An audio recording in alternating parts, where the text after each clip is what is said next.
forward and get out of some of the crises that we are confronted today.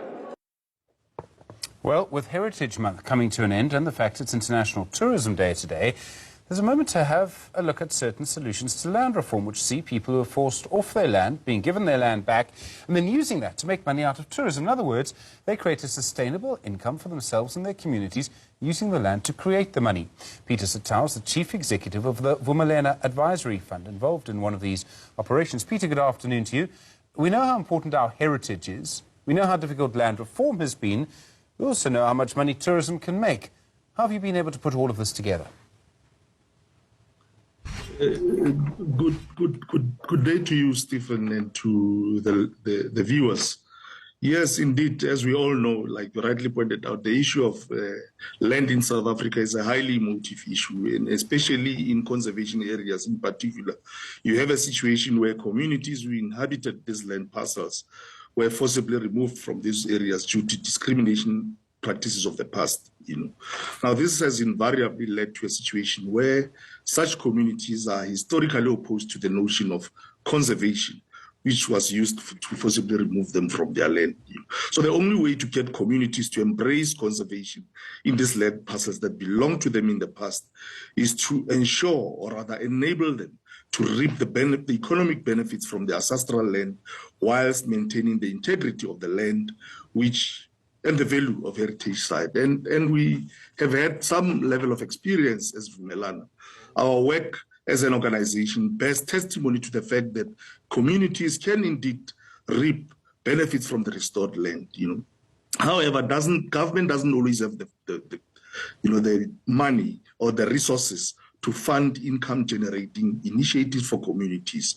Therefore, in our view, partnerships between the beneficiaries of land reform or these communities and your private operator, private investor, is an immediate way through which we can ensure productive use of the land through the private sector, bringing the much-needed investment capital and the community offering the land for development. And lastly, we have, over the past 10 years of our existence, supported close to now just over 25 community projects, which would attract in excess of 10 billion rands in investment, putting into productive use in excess of 72,000 hectares of land and benefit more than 16,000 households. So, Peter, in addition to... I'm sorry to interrupt you. Do you think there's a lot more potential to do this? I mean, are there more projects where we could do this? I mean, in a way, it's a bit like magic. You're actually able to solve a whole lot of problems at once and create income for people.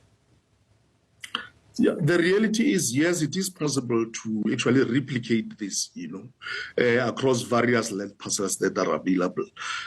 Our experience has been that there are a number of private operators out there who are really keen to get involved in this kind of transactions, or rather partner with the communities. But the reality is these partnerships do not just happen naturally. You need an independent facilitator, or rather independent facilitation, in order to make sure you can bring these two parties who do not know each other together so that you can come up with, sustainable operations. Now, to really introduce this independent facilitation, you need financial resources, because it cannot just happen in a vacuum, which is why, as an organization, we are really pleading with government, including corporates and other relevant stakeholders, to come on board so that we can support these communities. I think this can be a win-win situation. It must require a lot of goodwill. In other words, it must require everyone to trust each other to do this. And within the communities as well, sometimes, the communities have been dispersed, they have to come back together, that can be quite difficult. And then you've got to also, the people doing the tourism business also have to be involved and trust each other. Absolutely. It's for that reason why, as Vumelana, we chose to get involved in this type of work. And that's why independent facilitation is so key. You need experienced facilitators who've got deal-making, community facilitation, legal skills, so that they can bring these two parties together. Yes, you're quite correct. You need the two parties who are really willing to get into this kind of a relationship together. So that's why this independent that's the role that these independent facilitators are playing. And based on our experience, we've really learned a lot in terms of being in a position to really troubleshoot where the challenges are. Challenges will always be there, particularly where you've got group dynamics. What's important is to have mechanisms through which, as and when there are disagreements, you've got a way through which you can actually resolve such matters.